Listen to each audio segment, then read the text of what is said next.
Salut à tous, c'est Samuel, on se retrouve pour une nouvelle vidéo Marvel. Il s'agit de la première figurine de la licence du film Black Widow, mais avant de commencer la vidéo, comme d'habitude, lâchez-moi ce petit like super important pour le référencement, abonnez-vous si ce n'est pas encore fait, ça fait toujours plaisir, et activez la petite cloche après avec toutes les notifications, ça vous permet de recevoir en temps réel les notifs justement lorsque je poste quelque chose sur la chaîne.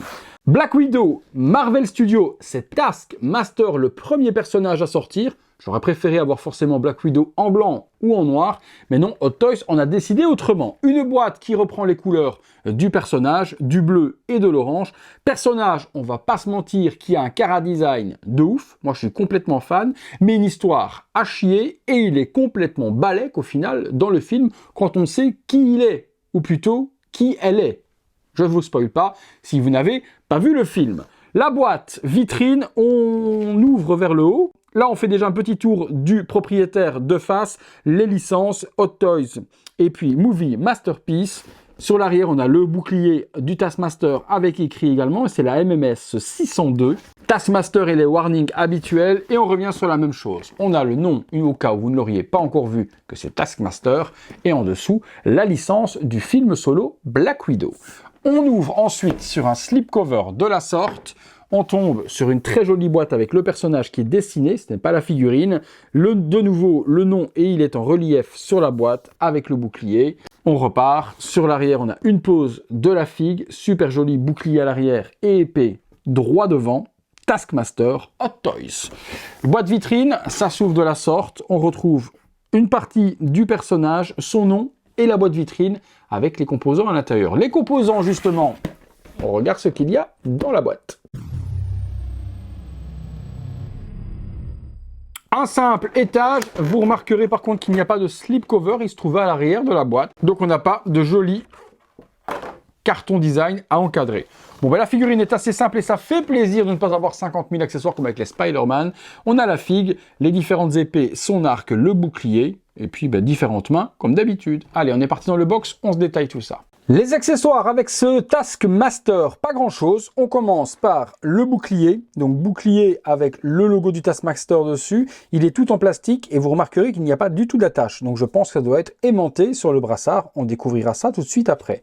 Donc premier bouclier, vous remarquerez également qu'au niveau des accessoires, il y a beaucoup de clichés avec les Avengers, puisque là on a le Captain America, en résumé. On a ensuite un arc, et l'arc, ben, on va retrouver un petit peu Hawkeye, donc arc qui va être de couleur gris et orange avec un élastique pour la corde. Bien designé, hein. Franchement le design est plutôt fidèle au film, rien à dire là-dessus.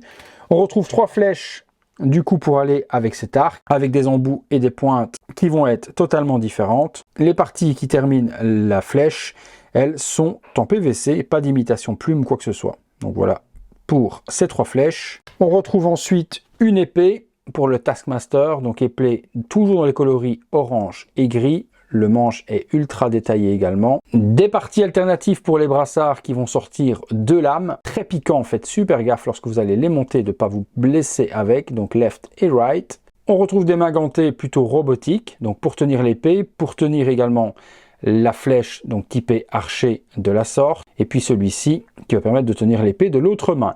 Et on retrouve également 2 mains alternatives qui vont nous faire penser clairement à Black Panther, puisqu'il y a carrément des griffes acérées qui sortent de ses doigts. Donc cliché quand même, Black Panther, Captain America, Hawkeye, c'est pas une coïncidence. Et puis on termine par le socle qui est ici, Black Widow avec le bouclier du Taskmaster par-dessus Marvel Studios et Taskmaster écrit par devant. On passe sur la figue.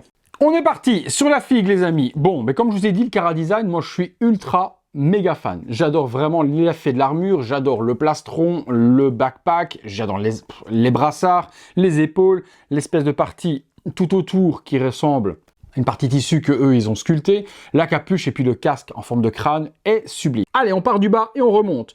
Donc partie armure est en PVC, pas de métal du tout sur toute la figurine. Par contre la gestion des couleurs bleu, orange et grise, je suis complètement fan. Petit pantalon bleu en dessous, donc assez facile pour les articulations. On peut vraiment articuler la figue comme on a envie. Même chose au niveau des jambes, on pourra remonter, plier le pied Rien à dire là-dessus. Petite ceinture avec différents pushs. Les pushs, on ne mettra rien à l'intérieur parce qu'ils sont scellés. Mais il y a par contre une petite mousse dedans pour faire l'effet justement rempli de ces petites pochettes. Sur l'arrière, on retrouve le backpack. On ne pourra pas ranger de bouclier derrière. Je ne pense pas qu'il s'attache. Je pense que le bouclier, soit vous le mettez dans la main, soit vous ne le mettez pas du tout, mais il n'y a pas de partie pour venir le ranger dans le dos. J'aime l'effet également métallisé appliqué sur la peinture bleue sur le plastron de devant. Ça, c'est très joli aussi. Et pareil, hein, les effets métalliques sur les épaules. Rien à dire de particulier sur cette figurine. C'est une figurine assez simple à fabriquer. Elle est très légère. Par contre, vous voyez que je la tiens à peine à 2 doigts. Il n'y a pas de visage, il n'y a pas de sculpte ni quoi que ce soit. Par contre, il y a un sculpte de masque. Et là c'est aux petits oignons tout de même. Le chara-design du casque, il est exceptionnel. On a une espèce de visière de masque de ski mélangé avec un casque de moto, une visière devant avec une bouche squelettique électronique sublime. Le casque, c'est une folie le casque. Hein. Je pense pas qu'il s'ouvre, il n'y a pas de light-up, il n'y a pas grand-chose dedans. Non, c'est ça, il n'y a pas de light-up, ça ne s'ouvre pas. Vraiment hyper simple. Et puis on a la capuche. Soit vous la baissez telle quelle et la capuche, en plus, elle est câblée. Donc ça, c'est très bien parce qu'on pourra du coup lui donner la forme que l'on veut dans le dos de la sorte sans qu'elle remonte et que ça fasse dégueulasse.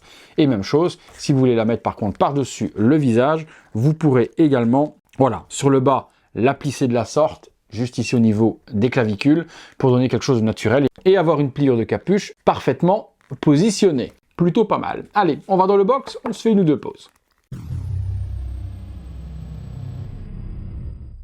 On est parti, figurine tournant sur elle-même, que vous puissiez la voir dans les moindres détails au niveau du costume et de l'armure. Donc figurine, comme je vous ai dit, assez simple à construire en tant que telle, peut-être pour ça qu'elle est sortie assez rapidement chez Hot Toys. Par contre, au niveau de l'ingénierie et du chara-design, elle explose la rétine, hein. Sublime, franchement sublime. Pas de partie à l'arrière pour ranger les flèches, un petit peu dommage. Du coup, on a des flèches qui vont traîner, on ne pourra pas ranger dans un carquois ou autre. L'armure est ultra moderne, les couleurs sont ultra jolies et puis ce casque, c'est une folie. Ce casque, je recherchais depuis tout à l'heure à quoi il me faisait penser et clairement, il me fait penser au jeu vidéo Crysis. On a l'impression d'avoir le casque de Prophète. J'adore. C'est peut-être pour ça que j'adore vraiment ce chara-design, c'est que j'ai l'impression de voir Prophète. Allez, on se fait une ou deux pauses, c'est parti. Première petite pause, muséum, bouclier dans la main, petit point plié, capuche abaissée. C'est ce qu'on donnera pour commencer. On continue. Même petite pause avec cette fois-ci la capuche relevée et comme je vous ai dit, on peut donner vraiment la pose que l'on veut à la capuche puisqu'il y a du câble à l'intérieur et lui donner une pose totalement naturelle comme je vous le montre juste là. On continue. On commence les accessoires avec les deux mains avec les griffes acérées, position défense et combat en même temps. Continuons. Même pose avec la capuche relevée et la lame sortie du brassard qui utilise du coup un accessoire supplémentaire. Pose supplémentaire avec l'arc et la flèche. Voilà, pose avec bouclier et épée. Et forcément, le casque est tellement magnifique que je préfère largement l'exposer sans la capuche. On est parti les amis pour la conclusion sur ce Taskmaster. Conclusion les amis sur cette Taskmaster, on va pas se mentir, c'est une figurine dont on s'en balèque total, dans le film un petit peu anecdotique. Par contre, la figue en elle-même, la réalisation, elle est aux petits oignons et elle est très bien réalisée de la part de chez Hot Toys. Le masque, comme je vous ai dit, pour moi, c'est Prophète à 200% et je kiffe, mais de ouf. L'armure, je kiffe aussi. Les accessoires, tout autant. Le bouclier magnétique, on le met, hop, il s'assemble directement. On peut le retirer, rien qu'il attache. Donc ça, c'est plutôt pas mal aussi. Et puis, la figue en elle-même, on l'a vu en long, en large et en travers. Elle est badassounette. Vous me direz, vous, les amis, comme d'habitude, dans les commentaires, ce que vous en avez pensé de la figurine, du film, de l'histoire. Est-ce que vous avez pris Black Widow? Moi, j'ai pris la version blanche, c'est ma préférée. Est-ce que vous avez pris la noire? Vous me dites tout ça. Est-ce que vous avez pris la sœur? Vous me dites tout ça dans les commentaires. Malheureusement, on n'a pas eu le gros musclé russe, là, le père. Pas eu du tout. Hot Toys l'avait teasé, pourtant, en figurine. Et on l'a même pas eu en précommande. Comme d'habitude, Hot Toys se fout un petit peu de la gueule des personnes qui font des licences. Voilà. Là, on a les personnages et il nous manque un des personnages principaux. Bah ouais, comme d'habitude, Hot Toys n'en a un petit peu strictement rien à foutre de ses clients, les amis. La figurine, moi, je l'ai achetée comme d'habitude chez Day One Collectibles, qui est mon partenaire depuis de nombreuses années. N'oubliez pas qu'avec le code Samuel, vous avez 5% de remise. Donc, le lien se trouvera dans la description de la vidéo si vous êtes intéressé par ce Taskmaster. Voilà les amis, ce sera tout pour cette figurine. Si vous avez aimé la vidéo, comme d'hab, un petit like. Si ça n'a pas encore été fait, abonnez-vous, activez la petite cloche, toutes les notifications. Comme d'hab, rejoignez les membres soutiens si vous voulez le devenir sur le bouton rejoindre. Faites un petit don si vous voulez sur le bouton super thanks, merci. Vous faites comme bon vous semble. Merci à tous de m'avoir suivi. C'est tout pour Taskmaster, c'est tout pour moi. À très bientôt les amis pour une prochaine vidéo. Salut à tous.